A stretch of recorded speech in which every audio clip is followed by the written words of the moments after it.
আমাদের এখানে আমরা দেখেন আমরা আলোচনা করব যদি আমাদের এখানে কোনো রেশিও বলে, যেমন মনে করেন যদি বলে যে BC ratio, variable cost ratio, যদি আমাদেরকে বলা যায় ভেরিয়েবল কস্ট রেশিও, এখানে রেশিওর ক্ষেত্রে মনে রাখবেন যার রেশিও সে হবে উপরে, উপরে হবে বিসি আর নিচে হবে সেলস। মনে রাখবেন এখানে যদি কোনো রেশিও বলা, রেশিও মানে অনুপাত, যার রেশিও সে উপরে হবে, নিচে হবে সেলস। যদি বলে যে fixed cost ratio, fixed cost ratio যদি হয় তাহলে উপরে হবে কি ফিক্সড কস্ট, নিচে হবে সেলস। রেশিওর ক্ষেত্রে আপনি চাইলে এখানে ইন্টু 100 দিয়ে গুণ করতে পারবেন, 100 দিয়ে গুণ না করলেও সমস্যা নাই, 100 দিয়ে গুণ করলে পার্সেন্টেজে বেরোবে।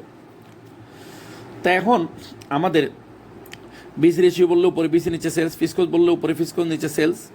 যার রেশিও বলবে সে উপরে, নিচেও কিন্তু সেলস। আচ্ছা, এখন যদি বলা হয় contribution margin ratio, CM ratio,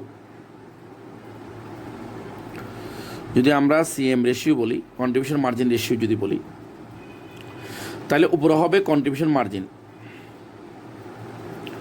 নিচে হবে সেলস ইন্টু 100। 100 দিলেও সমস্যা নেই, না দিলেও সমস্যা নেই। তাহলে আমাদের ভাইয়া মেইন এখন দরকার এটা একটা সূত্র, এটা একটা সূত্র সিএম রেশিও বলতে উপরে সিএম নিচে সেলস। আমরা এই সূত্র থেকে আমরা 3টা উপাদান বের করতে পারবো। যদি এই সূত্রটা আমরা জানি, এই সূত্র থেকে 3টা সূত্র বানানো যাবে। সিএম রেশিও মানে উপরে সিএম নিচে সেলস, এটা থেকে আমরা চাইলে 3টা সূত্র বানাতে পারবো। কিভাবে দেখেন, এটা একটা সূত্র, এটা থেকে বানাবো। এখানে সিএম রেশিও সমান, এই যে সিএম আছে, সিএম সিএম সিএম কিন্তু আমরা বলছি কন্ট্রিবিউশন মার্জিন কি, কন্ট্রিবিউশন মার্জিন হচ্ছে ফিক্সড কস্ট প্লাস প্রফিটের যোগফল। এই কন্ট্রিবিউশন মার্জিন মানে হচ্ছে ফিক্সড কস্ট এবং প্রফিটের যোগফলকে কন্ট্রিবিউশন মার্জিন বলা হয়। কন্ট্রিবিউশন মার্জিন মানে হচ্ছে ফিক্সড কস্ট এবং প্রফিটের যোগফলকে কন্ট্রিবিউশন মার্জিন বলা হয়। সিএমের পরিবর্তে লিখলাম নিচে সেলস, ঠিক আছে এটা। তাহলে আমরা যদি এই সূত্রটা জানি যে সিএম রেশিও মানেই হচ্ছে এটা সিএম এর পরিবর্তে লেখা যায় ফিক্সড কস্ট প্রফিট আর নিচে সেলস আছে।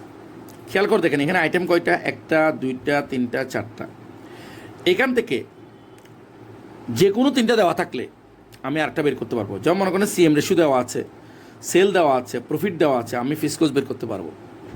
আমি এখান থেকে ফিক্সড কস্ট বের করতে পারবো, আমি এখান থেকে প্রফিট বের করতে পারবো, আমি এখান থেকে সেল বের করতে পারবো। কেমনে দেখেন, এখান থেকে আমি যদি ফিক্সড কস্ট বের করতে চাই আর গুণ করেন, এখান থেকে যদি ফিক্সড কস্ট বের করতে চাই আর গুণ করেন, এটা নিচে 1 আছে, এটা গুণ, এটা গুণ। যদি আমি এখান থেকে ফিক্সড কস্ট বের করতে চাই আর গুণ, এটা গুণ, এটা গুণ, তাহলে গুণ করেন, এখানে হবে ফিক্সড কস্ট প্লাস প্রফিট আর এটা গুণ সেলস ইন্টু সিএম রেশিও, এটারে গুণ আর এটারে গুণ। ফিক্সড কস্ট প্লাস প্রফিট এটার সাথে গুণ এখানে আসলো, এটার সাথে 1 গুণ করে এখানে আসলো, এটার সাথে গুণ করলে এখানে আসলো। তাহলে আমি এখান থেকে ফিক্সড কস্ট বের করতে পারি। ফিক্সড কস্ট সমান, দেখেন প্রফিটটা পাশে নিয়ে যাব, এদিক কি আছে সেল ইন্টু সিএম রেশিও, প্রফিটটা পাশে নিয়ে গেলে মাইনাস প্রফিট। এটা ফিক্সড কস্ট বের করার সূত্র। আমরা যদি ফিক্সড কস্ট বের করি, প্রফিটটা এই পাশে নিয়ে যাবো, প্রফিটটা এই পাশে প্লাস আছে, এই পাশে গেলে মাইনাস হবে। তাহলে ফিক্সড কস্ট বের করার সূত্র হচ্ছে সেলস ইন্টু সিএম রেশিও এটা, আর প্রফিটটা এই পাশে নিয়ে গেলে প্লাসটা মাইনাস হয়ে যাবে। তাহলে ফিক্সড কস্ট বের করার সূত্র এটা। আবার আমরা চাইলে এখান থেকে প্রফিট বের করতে পারি। যদি আমরা প্রফিটের সূত্র করি, প্রফিট সমান, এখান থেকে প্রফিট বের করতে, ফিক্সড কস্টটা ওই পাশে নিয়ে যাবো। প্রফিটটা যদি বের করতে চাই, ফিক্সড কস্টটা ওই পাশে নিয়ে যাবো, তাহলে এখানে আসবে sales into CM ratio, fixed কস্টটা এই পাশে প্লাস আছে, ওই পাশে কি হবে মাইনাস হবে, এটা হবে। সিএম রেশিওতে আমরা কিন্তু উপরে সিএম নিচে সেলস, আমরা বলছি যার রেশিও সে উপরে নিচে সেলস। আমরা কিন্তু এখান থেকে আবার সেলের মানও বের করতে পারি। এটা সিএম রেশিও থাকুক,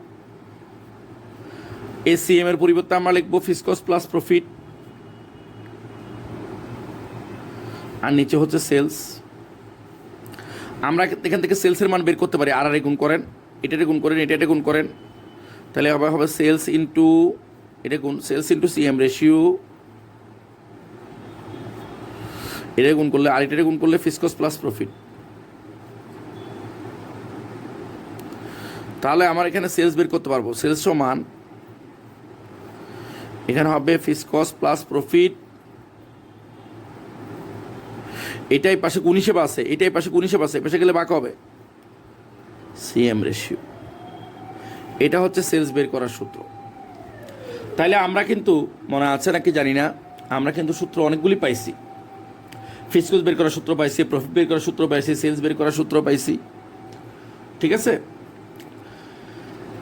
এখন একটা কথা মনে রাখবেন,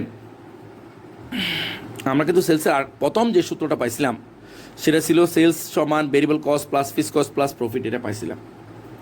তাহলে আমরা এই সূত্রটা পাইলাম। এরপরে একটা কথা মনে রাখবেন, আমরা এরপর আলোচনা করব break even sales. Break even sales কাকে বলে? এটার নাম হচ্ছে ব্রেক ইভেন সেল। আমরা খেয়াল করে গেছেন সেলসের মধ্যে কি আছে? প্রফিট আছে না? সেলসের মধ্যে কিন্তু প্রফিট আছে। যখন সেলসের ভিতরে প্রফিটটা শূন্য হবে তখন তাকে বলা হয় ব্রেক ইভেন সেলস। আমরা খেয়াল করে দেখেন, আমরা সেলের সূত্রের মধ্যে কি পাইছি? সেল সমান ফিক্সড কস্ট প্লাস প্রফিট, আর নিচে হচ্ছে সিএম রেশিও। এখানে খেয়াল করে দেখেন, ফিক্সড কস্ট প্রফিটটা যখন শূন্য হবে মানে প্রফিট হবে না, তারপর নিচে হবে সিএম রেশিও। যখন আপনার কোনো প্রফিট হবে না তখন সেই সেলটা হচ্ছে, এখানে কি আসতেছে? ফিক্সড কস্ট, নিচে হচ্ছে সিএম রেশিও, তখন সেই সেলটা হচ্ছে ব্রেক ইভেন সেলস।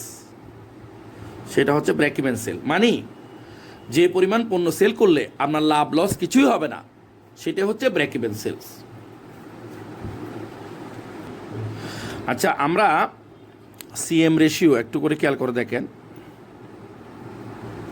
সিএম রেশিওতে আমরা মনে আছে না কিনা, উপরে হচ্ছে সিএম, নিচে হচ্ছে সেলস, এটা আমরা করতে পারি, ঠিক না? এখন একটা কথা মনে রাখবেন, আমরা সিএমকে কিন্তু এটাও লিখতে পারি। সিএম কেমন হয়? সেলস থেকে ভেরিয়েবল কস্ট বাদ। আমরা প্রথমে করছি সিএম সমান জুতা, সেলস থেকে ভেরিয়েবল কস্ট বাদ দিলে সিএম পাওয়া যায়।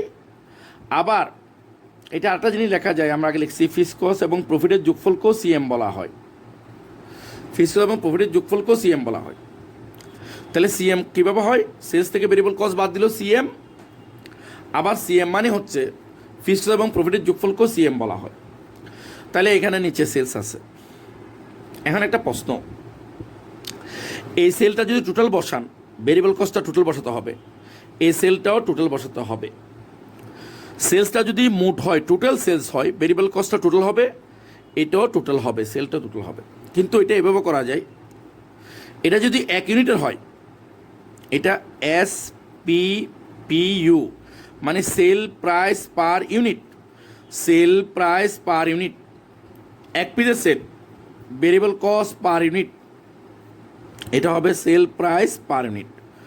মানে এগুলি যদি টোটাল হয়, সব টোটাল হবে, আর 1 পেজের হলে এগুলি সবগুলো 1 পেজের হবে। এটা হচ্ছে sale price per unit, variable cost per unit, sale price per unit. তাহলে সিএম রেশিও আমরা এভাবে বের করতে পারি। আবার যদি আমরা বলি যে এমনে সিএম বললে, এমনে সিএম কেমনে হয়? সেলস থেকে ভেরিয়েবল কস্ট বাদ, কিন্তু এটা টোটাল হলে এগুলি সব টোটাল হবে, মানে এটা মোট হলে সেলসটাও মোট হবে, ভেরিয়েবল কস্টটাও মোট হবে। কিন্তু এটা যদি কন্ট্রিবিউশন মার্জিন পার ইউনিট হয়, 1 ইউনিটের জন্য যদি হয়, তাহলে সেল প্রাইস পার ইউনিটটা 1 ইউনিটের হবে, ভেরিয়েবল কস্ট পার ইউনিটটাও 1 ইউনিটের হবে। সবসময় রাখবেন, সিএম রেশিও বের করার সূত্র এটা হবে রেশিও। আর যদি সিএম পার ইউনিট বের করতে চাই, তাহলে সেল প্রাইস পার ইউনিট থেকে ভেরিয়েবল কস্ট পার ইউনিট বাদ। এমনি সিএম মানে কি? সেলস থেকে ভেরিয়েবল কস্ট বাদ। যদি এটা 1 পেজের হয়, এগুলিও 1 পেজের হবে। এবার শোনেন, ব্রেক ইভেন পয়েন্ট, আমরা যে ব্রেক ইভেন পয়েন্ট আলোচনা করতেছি, ব্রেক ইভেন পয়েন্ট বা ব্রেক ইভেন সেলস একই কথা। ব্রেক ইভেন পয়েন্ট যে কথা, ব্রেক ইভেন সেল একই কথা, ব্রেক ইভেন পয়েন্ট আর ব্রেক ইভেন সেলস একই কথা। আচ্ছা মনে রাখবেন, এই ব্রেক ইভেন পয়েন্টটা ইউনিটে বের করা যায়, টাকাও বের করা যায়।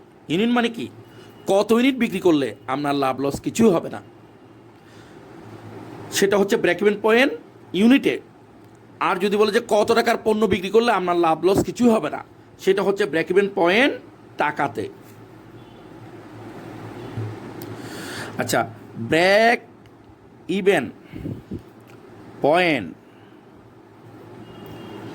যদি টাকাতে হয়, আসলে এটা সেলই, ব্রেক ইভেন সেলস, এটা আসলে ব্রেক ইভেন সেলস। আমরা একটু আগে বলছিলাম যদি ব্রেক ইভেন সেলস হয় তাহলে প্রফিট থাকবে না, প্রফিটটা কি হবে, শূন্য হবে। তাহলে আমাদের খেয়াল করে দেখেন, ফিক্সড কস্ট সেলসের সূত্র কি মনে আছে? সেলস সূত্র আমরা করছিলাম ফিক্সড কস্ট প্লাস প্রফিট, নিচে হচ্ছে CM ratio. Fixed cost plus profit, নিচে সিএম রেশিও। এখানে প্রফিট হবে না, ফিক্সড কস্ট হবে, নিচে হবে সিএম রেশিও। এটা হচ্ছে ব্রেক ইভেন পয়েন্ট টাকা বা ব্রেক ইভেন সেলস টাকা। এটা দিয়ে বের হবে কত টাকার পণ্য বিক্রি করলে আপনার লাভ লস কিছুই হবে না। এটা দিয়ে বের হবে কত টাকার পণ্য বিক্রি করলে আপনার লাভ লস কিছু হবে না। আর যদি আমরা খেয়াল করে দেখেন break even point in unit করি, সবাই একটু মনোযোগ সহকারে শুনবেন, টাকা করলে সিএম রেশিও হবে। আর break even point in unit বা break even sales in unit যদি করি, খেয়াল করে দেখেন সব উপরে ফিক্সড কস্ট ঠিক থাকবে, নিচে হবে CM PU per unit, contribution margin per unit. Unit হলে কন্ট্রিবিউশন মার্জিন পার ইউনিট হবে, টাকা হলে সিএম রেশিও হবে। তাহলে ব্রেক ইভেন পয়েন্টের সূত্র হচ্ছে আসলে সেলের সূত্র। আমাদের মনে আছে সেলের সূত্র আমরা একটু আগে বের করছি, ফিক্সড কস্ট প্লাস প্রফিট, এখানে প্রফিট ছিল। সেলের সূত্রের কাছে ফিক্সড কস্ট প্লাস প্রফিট ছিল, নিচে সিএম রেশিও। এই সূত্রটা কোথা থেকে বের করছি মনে আছে? সিএম রেশিও থেকে বের করছি। মনে রাখবেন সেলের ক্ষেত্রে এখানে প্রফিট থাকবে, কিন্তু ব্রেক ইভেন সেলসের ক্ষেত্রে প্রফিট থাকবে না। টাকা হলে সিএম রেশিও হবে, ইউনিট হলে কন্ট্রিবিউশন মার্জিন পার ইউনিট হবে। আর আমি আগেই বলছি যে আমরা সিএম রেশিও বের করার সময় আমরা এই সূত্র দিয়ে করব, সেলস প্রাইস পার ইউনিট থেকে ভেরিয়েবল কস্ট পার ইউনিট বা সেল প্রাইস পার ইউনিট দিয়ে ভাগ। আর কন্ট্রিবিউশন মার্জিন পার ইউনিট বের করতে হলে আমরা কি করব, সেলস প্রাইস পার ইউনিট থেকে ভেরিয়েবল কস্ট পার ইউনিট বাদ, এটা আমরা করব। আচ্ছা, আমাদের একটু করে খেয়াল করে দেখেন, আমরা কিন্তু সিএম রেশিও থেকে, আমাদের মনে আছে নাকি জানি না, সিএম রেশিও থেকে কিন্তু আমরা সেল বের করছি। সিএম রেশিওতে কি ছিল, উপরে সিএম ছিল, নিচে সেলস ছিল, উপরে সিএম নিচে সেলস, সিএম রেশিওতে, হ্যাঁ এটা ছিল। এখন আমাদের মনে আছে নাকি জানি না, এখানে সিএম রেশিওর ক্ষেত্রে এই সিএম এর পরিবর্তে আমরা কি লিখছি, fixed cost plus profit, fixed cost plus profit লিখছি, নিচে সেলস আছে। এবার আমরা যদি আর গুণ করি, এখান থেকে কিন্তু একটু আগে আমরা দেখাইছি আমাদেরকে সেল বের করছি, এটারে গুণ করে এটাতে গুণ করলে কি হবে, সেলস থেকে সেলস ইনটু সিএম রেশিও, এটা গুণ করেন ফিক্সড কস্ট প্লাস প্রফিট। তাহলে এখানে খেয়াল করে দেখেন, যদি আমরা এখান থেকে সেল বের করি, সেল বের করার সূত্র কিন্তু আমরা এটা এই পাশে নিয়ে আসবো, এটা এই পাশে গুণ হিসেবে আছে, এই পাশে আনলে ভাগ হবে, গুণ হিসেবে ভাগ হবে। তাহলে এখানে হবে ফিক্সড কস্ট প্লাস প্রফিট। এটা হচ্ছে আমার সেল বের করার সূত্র।